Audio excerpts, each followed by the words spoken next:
Welcome to mister competitive for easy learning. Hello. ఇది April 21, 2026 నాటి current affairs revision podcast. Competitive ఎగ్జామ్స్కు prepare అవుతున్న విద్యార్థుల కోసం బేసిక్గా ఫ్యాక్ట్స్ అన్నీ పాయింట్ టు పాయింట్గా చాలా ఫాస్ట్ పేస్డ్గా ఎక్స్ప్లెయిన్ చేయడానికి మనం ఈ సెషన్ స్టార్ట్ చేశాం. ఖచ్చితంగా. అయితే ఇక్కడ మనం ఒక విషయం గుర్తుపెట్టుకోవాలి. ఎగ్జామ్స్ కోసం కేవలం ఆ ఫ్యాక్ట్స్ అలా బట్టేయడం కాకుండా వాటి వెనక ఉన్న లాజిక్, ఆ కనెక్టింగ్ డాట్స్ అర్థం చేసుకోవడం చాలా ముఖ్యం. రైట్, అవును. అప్పుడే టాపిక్స్ ఈజీగా గుర్తుంటాయి. సో ఈరోజు మన డిస్కషన్ ఇది ఆస్ట్రియా ఛాన్సలర్ చారిత్రాత్మక భారత పర్యటనకు సంబంధించిన ముఖ్యాంశాల త్వరిత సారాంశం. మీకు తెలుసా, ఏకంగా 42 సంవత్సరాల సుదీర్ఘ విరామం తర్వాత Austria chancellor doctor Christian staker భారతదేశానికి రావడం అంతర్జాతీయ వాణిజ్యపరంగా, దౌత్యపరంగా ఒక పెద్ద గేమ్ చేంజర్ అనొచ్చు. మొదగిది, ఈ పర్యటన చారిత్రాత్మక ప్రాముఖ్యత. ఒక్కసారి ఆలోచించండి, 4 దశాబ్దాల తర్వాత పలకరింపు అంటే సరిగ్గా ఒక పాత స్నేహితుడిని మళ్లీ కలవడం లాంటిది కాదా? ఈ అరుదైన కలయిక బలమైన యూరోపియన్ ఆర్థిక వ్యవస్థతో మన వాణిజ్య సంబంధాలకు ఒక దృఢమైన పునాది వేస్తోంది. రెండవది, న్యూఢిల్లీలో జరిగిన తాజా ఇండియా-ఆస్ట్రియా ద్వైపాక్షిక సమావేశం. ఇక్కడ కేవలం చేతులు కలపడమే కాదు, రక్షణ మరియు వాణిజ్య రంగాల్లో కుదిరిన ఈ కొత్త ఒప్పందాలు మన భవిష్యత్తును పూర్తిగా మార్చబోతున్నాయి. ముఖ్యంగా ఎగుమతి దిగుమతులను పెంచే సరికొత్త విదేశీ వాణిజ్య యంత్రాంగాల ద్వారా మన భారతీయ స్టార్టప్లకు యూరోపియన్ డిఫెన్స్ మార్కెట్లోకి ఎంటర్ అయ్యే అద్భుతమైన ఛాన్స్ దక్కనుంది. ఇక చివరగా ఆ దేశం గురించి ఒక చిన్న బేసిక్ ఇన్ఫర్మేషన్. ఆస్ట్రియా రాజధాని వియన్నా. వాళ్ల కరెన్సీ బలమైన యూరో. ఇంతటి బలమైన ఆర్థిక వ్యవస్థతో జతకట్టడం వల్ల వాళ్ల ప్రపంచస్థాయి సాంకేతికత మనకు అందుతుంది. తద్వారా మన దేశంలోని యువతకు ఇంటర్నేషనల్ స్టాండర్డ్స్లో బెస్ట్ స్కిల్ డెవలప్మెంట్ ట్రైనింగ్ కూడా లభిస్తుంది. మొత్తానికి దశాబ్దాల తర్వాత జరిగిన ఈ చారిత్రక కలయిక రక్షణ, వాణిజ్య, నైపుణ్యాభివృద్ధి రంగాల్లో భారత్-ఆస్ట్రియా భాగస్వామ్యాన్ని సరికొత్త ఉన్నత శిఖరాలకు చేర్చనుందన్నమాట. అప్రోచ్తోనే ముందుకు వెళ్తుంది. పర్ఫెక్ట్. సో మొదటి టాపిక్ స్టార్ట్ చేద్దాం. కేంద్ర క్యాబినెట్ ప్రధాన్ మంత్రి గ్రామ్ సడక్ యోజన 3 అంటే PMGSY 3 పథకాన్ని మార్చ్ 2028 వరకు పొడిగించింది. దీనికోసం సవరించిన బడ్జెట్ చూస్తే రూ. 83,977 కోట్లుగా ఉంది. బేసిక్గా గ్రామీణ ప్రాంతాలను వ్యవసాయ మార్కెట్లు అంటే మనం గ్రామ్స్ అంటాం కదా, వాటికి అలాగే స్కూల్స్, హాస్పిటల్స్కు కనెక్ట్ చేయడం దీని ఉద్దేశం. అవును. నాకిక్కడ అనిపించిన ఒక ఎనాలజీ ఏంటంటే, ఇది బేసిక్గా మన దేశానికి కొత్త రక్తనాళాలు వేసి రూరల్ ఎకానమీని బలోపేతం చేయడం లాంటిది కాదా? ఖచ్చితంగా చాలా మంచి పాయింట్ ఇది. ఎగ్జామ్స్కి ముఖ్యమైన ఒక స్టాటిక్ జీకే పాయింట్ ఏంటంటే ఇక్కడ ఇది అసలు 2000 సంవత్సరంలో మినిస్ట్రీ ఆఫ్ రూరల్ డెవలప్మెంట్ కింద స్టార్ట్ అయింది. ఓకే, 2000లో. దీన్నిప్పుడు 2028 దాకా ఎందుకు పొడిగించారంటే, కనెక్టింగ్ డాట్స్ చూసుకుంటే సరైన రోడ్ ఇన్ఫ్రాస్ట్రక్చర్ ఉంటేనే కదా స్థానిక వ్యవసాయం, వ్యాపారాలు అభివృద్ధి చెందేది. అప్పుడే మన రూరల్ జీడీపీ పెరుగుతుంది. రైట్. అగ్రికల్చర్కి మార్కెట్ యాక్సెస్ దొరుకుతుంది. Exactly. Moving to next topic. Okay. ఇప్పుడు సముద్ర వాణిజ్యం గురించి చూద్దాం. మన యూనియన్ క్యాబినెట్ రూపాయలు 12,980 కోట్ల సావరిన్ గ్యారంటీతో భారత్ మారిటైమ్ ఇన్సూరెన్స్ పూల్ను ఆమోదించింది. దీని కెపాసిటీ వచ్చేసి రూపాయి 950 కోట్లు. ఇది బేసిక్గా వార్ రిస్క్స్, కార్గో మరియు థర్డ్ పార్టీ లయబిలిటీస్కు ఒక 10 నుంచి 15 ఏళ్ల పాటు కవరేజ్ ఇస్తుంది. నా డౌటేంటంటే, గ్లోబల్ ట్రేడ్ రూట్స్లో టెన్షన్స్ పెరుగుతున్నందుకే మనం ఇలా సొంత సేఫ్టీ నెట్ వేసుకుంటున్నామా? అవును, బేసిక్గా అదే మెయిన్ రీజన్. ఇప్పుడు రెడ్ సీ లాంటి సముద్ర మార్గాల్లో దాళ్లు జరుగుతున్నాయి కదా. న్యూస్లో చూస్తున్నాం. సో అలాంటప్పుడు విదేశీ ఇన్సూరెన్స్ కంపెనీల మీద ఆధారపడటం చాలా రిస్క్ అన్నమాట. వాళ్ళు సడన్గా ప్రీమియం పెంచేయొచ్చు లేదా కవరేజ్ ఆపేయొచ్చు. ఓహో, అంటే మన ఎక్స్పోర్ట్స్కి దెబ్బపడుతుంది. కరెక్ట్. అందుకే ఈ దేశీయ ఇన్సూరెన్స్ పూల్ ద్వారా మన వాణిజ్యం ఆగకుండా సాగుతుంది. ఇదొక రకంగా ఆత్మనిర్భర్ భారత్లో చాలా స్ట్రాటజిక్ స్టెప్. రైట్.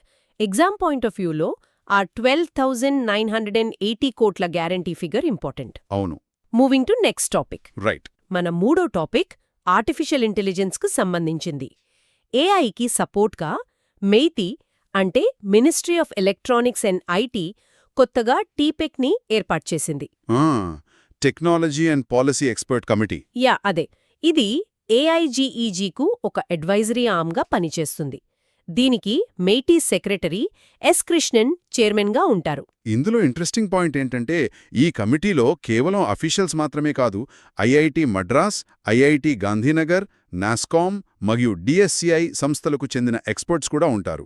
ఓకే, అంటే ఇండస్ట్రీ అండ్ అకాడమీ ఇద్దరూ ఉన్నారన్నమాట. యా, ఇక్కడ కనెక్టింగ్ డాట్స్ ఏంటంటే ప్రస్తుతం ప్రపంచవ్యాప్తంగా ఉన్న పెద్ద సవాలు ఇన్నోవేషన్ దెబ్బకనకుండానే ఏఐని ఎలా రెగ్యులేట్ చేయాలి అనేది. అవును, మరీ కఠినంగా ఉంటే డెవలప్మెంట్ ఆగిపోతుంది.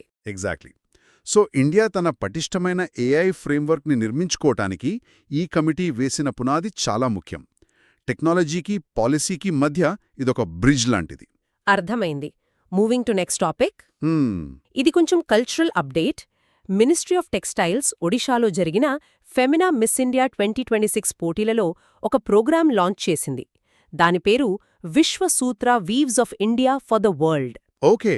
ఇందులో ఒక స్పెషాలిటీ ఉంది. 30 దేశాల డిజైన్ సౌందర్యంతో 30 సాంప్రదాయ భారతీయ చేనేత వస్త్రాలను ప్రదర్శించారు. పైగా miss India winner Sadhvi Satish Sail Kunbi weave అనే వస్త్రాన్ని ధరించారు. యా, ఇది చాలా ఇన్నోవేటివ్ అప్రోచ్. బేసిక్గా ఇది ప్రభుత్వం చెప్పే 5F ఫ్రేమ్వర్క్కు పర్ఫెక్ట్గా సింక్ అవుతుంది. 5F అంటే? Farm to fibre to factory to fashion to foreign. Oh nice. ఇక్కడ కనెక్టింగ్ డాట్స్ చూసుకుంటే ఇది కేవలం ఒక ఫ్యాషన్ షో కాదు. ప్రపంచ దేశాలకు మన చేనేత కళను పరిచయం చేస్తూ టెక్స్టైల్ ఎక్స్పోర్ట్స్ను పెంచుకోవడానికి వాడే ఒక అద్భుతమైన కల్చరల్ సాఫ్ట్ పవర్ స్ట్రాటజీ ఇది. అంటే మన లోకల్ ఆర్టిజాన్స్కి గ్లోబల్ మార్కెట్ని క్రియేట్ చేయడం అన్నమాట. Correct. Moving to next topic. Right. ఇప్పుడు ఎనర్జీ సెక్టార్ గురించి. 2047 నాటికి ఇండియా తన న్యూక్లియర్ కెపాసిటీని, అంటే అణు విద్యుత్ సామర్థ్యాన్ని 8.8 గిగావాట్స్ నుంచి ఏకంగా 100 గిగావాట్స్కు పెంచాలని ఒక భారీ లక్ష్యం పెట్టుకుంది. 10 రెట్లకు పైగా. అవును. ఈ విషయాన్ని సెంట్రల్ ఎలక్ట్రిసిటీ అథారిటీ, అదే CEA chairman Ghanshyam Prasad announce చేశారు. దీనికి కనీసం 2 లక్షల కోట్ల ఇన్వెస్ట్మెంట్ కావాలట. నాకు డౌట్, ఈ టార్గెట్ నిజంగా సాధ్యమేనా? ఇక్కడున్న అతిపెద్ద ఛాలెంజ్ ఫండ్స్ కాదు, మరీకేంటి? రెగ్యులేటరీ అప్రూవల్స్కు పట్టే సమయం. ప్రస్తుతం చాలా ఏళ్లు పడుతోంది. దాన్ని 13 ఏళ్ల నుంచి ఒక 8-9 ఏళ్లకు తగ్గించాలి. అప్పుడే ఇది సాధ్యం. ఓకే. అయినా అవి వాతావరణం మీద ఆధారపడి ఉంటాయి గదా. అవును, ఎండ లేకపోతే కరెంట్ రాదు. యా, మరి ఎప్పటికీ కరెంట్ ఆగిపోని బేస్లోడ్ పవర్ కావాలంటే కార్బన్ ఎమిషన్స్ లేని న్యూక్లియర్ పవర్ మాత్రమే మనకున్న బెస్ట్ ఆప్షన్. అందుకే ఈ 100 gigawatt target. Right. Baseload power కోసం న్యూక్లియర్నే నమ్ముకోవాలి. Moving to next topic. Okay. So digital India విజన్లో భాగంగా ఏఐ, 5G మరియు క్లౌడ్ లాంటి ఎమర్జింగ్ టెక్నాలజీలను మరింత వేగవంతం చేయడానికి బీఈసీఐ మరియు సీడాక్ ఒక ఎంఓయు కుదుర్చుకున్నాయి. ఇక్కడ స్టాటిక్ జీకే గుర్తుంచుకోవాలి స్టూడెంట్స్. ఏంటది? బీఈసీఐ అనేది మినిస్ట్రీ ఆఫ్ ఐఎన్బి కింద పనిచేసే ఒక mini Ratna company. Information and broadcasting, right? అవును. అలాగే సీడాక్ అనేది మేటీ కింద పనిచేస్తుంది. ఈ 2 వేరువేరు మంత్రిత్వ శాఖలకు చెందిన సంస్థలు. ఓకే, అంటే డిఫరెంట్ మినిస్ట్రీస్ కలిసి వర్క్ చేస్తున్నాయా? ఎగ్జాక్ట్లీ. ఇలా కలిసి పనిచేయడం వల్ల వాళ్ల ఇన్ఫ్రాస్ట్రక్చర్ మరియు వీళ్ల రీసెర్చ్ ఒకే తాటిపైకి వచ్చి డిజిటల్ ప్రాజెక్ట్ స్పీడ్ బాగా పెరుగుతుందన్నమాట. ఇదొక మంచి synergy. Great. Moving to next topic. న్యూఢిల్లీలో ఓఆర్ఎఫ్ అంటే అబ్జర్వర్ రీసెర్చ్ ఫౌండేషన్ మరియు ఆర్ఐఎస్ సంయుక్తంగా మొట్టమొదటి బ్రిక్స్ అకాడమిక్ ఫోరంను నిర్వహించాయి. రైట్. ఇండియా 2026 బ్రిక్స్ చైర్షిప్లో ఇది ఒక ట్రాక్ 2 ఇనిషియేటివ్. దీని థీమ్ వచ్చేసి building for resilience, innovation, cooperation and sustainability. ఇక్కడ ఎగ్జామ్కి పనికొచ్చే బేసిక్ ఫ్యాక్ట్ ఏంటంటే బ్రిక్ 2009లో ఏర్పడింది. అందులో సౌత్ ఆఫ్రికా 2010లో చేరి బ్రిక్స్ అయింది. యా, అది స్టాటిక్ పాయింట్. మరి ట్రాక్ 2 ఇనిషియేటివ్ అంటే ఏంటి? కనెక్టింగ్ డాట్స్లో ఇదే ఇంపార్టెంట్. ట్రాక్ 2 ఇనిషియేటివ్ అంటే ఇక్కడ ప్రభుత్వాలు డైరెక్ట్గా మాట్లాడుకోవు. ఓ, మరి ఎవరు పాల్గొంటారు? మేధావులు, రిటైర్డ్ అధికారులు, థింక్ ట్యాంక్స్ మాట్లాడుకుని భవిష్యత్తు విధానాలకు ఒక రోడ్ మ్యాప్ గీస్తారు. డిప్లొమసీలో ఇది చాలా పవర్ఫుల్ టూల్. ఎందుకంటే ఇక్కడ పొలిటికల్ ప్రెషర్ లేకుండా ఓపెన్ డిస్కషన్స్ జరుగుతాయి. Very interesting. అఫీషియల్ మీటింగ్స్కి ముందే ఒక స్ట్రాంగ్ గ్రౌండ్ వర్క్ అన్నమాట. Moving to next topic. Yeah. ఇప్పుడు కొంచెం ఎకానమీ డేటా చూద్దాం. FDI inflows. ఏప్రిల్-డిసెంబర్ FY26 కాలానికి ఇండియాకొచ్చిన మొత్తం ఎఫ్డీఐ ఈక్విటీ $47.87 బిలియన్. ఇందులో ఆశ్చర్యకరమైన విషయమేంటంటే 37% వాటాతో, అంటే దాదాపు $17.6 బిలియన్ సింగపూర్ టాప్ సోర్స్గా ఉంది. రైట్. ఆ తర్వాత USA 16%తో, మారిషస్ 10%తో ఉన్నాయి. ఇక మన స్టేట్స్లో చూస్తే మహారాష్ట్ర $15.38 బిలియన్ తో టాప్లో ఉంటే కర్ణాటక 2వ స్థానంలో ఉంది.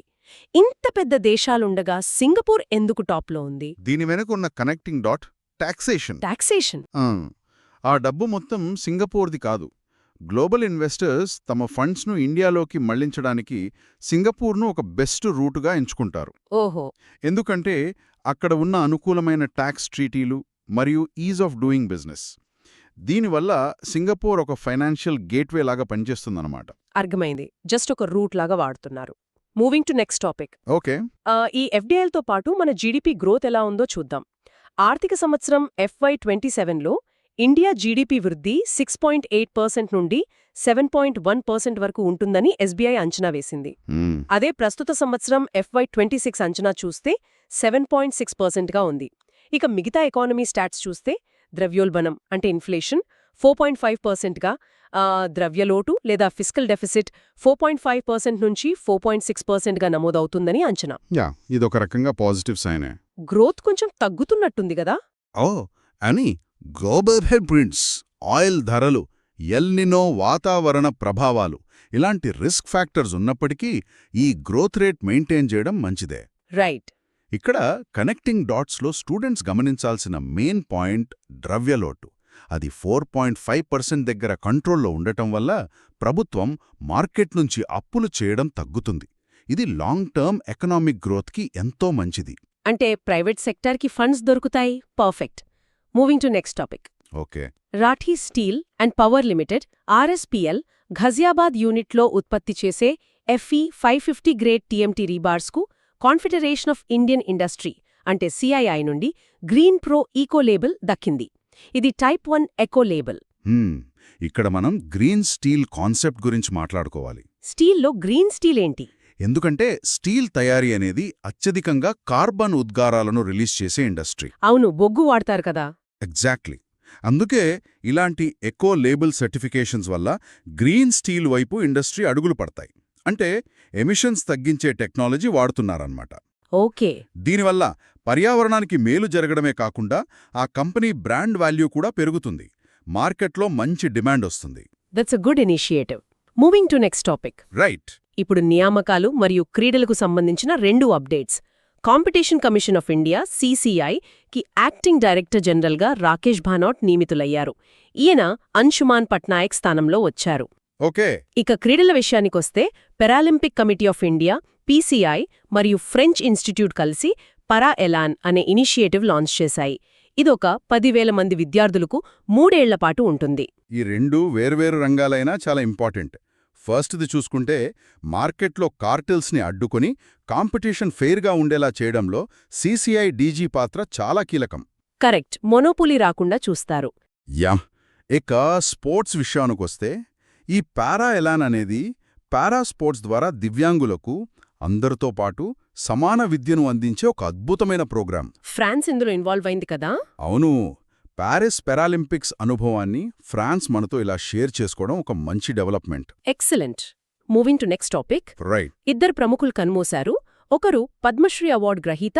బేసిక్గా ఆయనకు 2026లో పద్మశ్రీ వచ్చింది. ఆయన పేరు భగవన్ దాస్ రాయ్ఖ్వార్.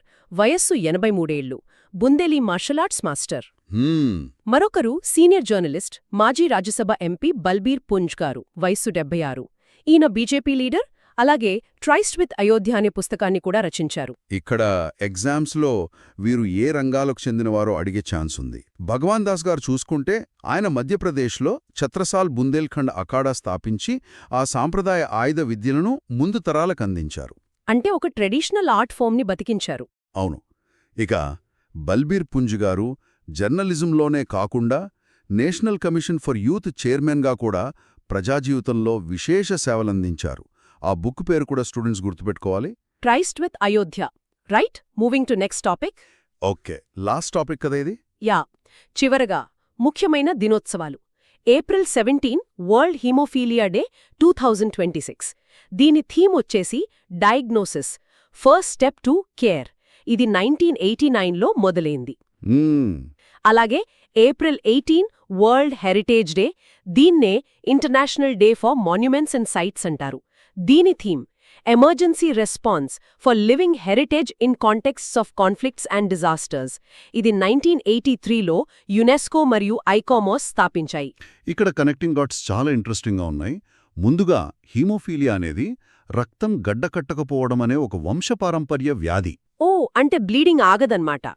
యా, అందుకే ఎర్లీ డయాగ్నోసిస్ పైన అవేర్నెస్ చాలా ముఖ్యం. ఆ థీమ్ అదే చెప్తోంది. ఇక హెరిటేజ్ డే థీమ్ విషయానికొస్తే, ప్రస్తుతం ప్రపంచవ్యాప్తంగా జరుగుతున్న యుద్ధాల వల్ల కల్చరల్ సైట్స్ దెబ్బతింటున్నాయి కదా.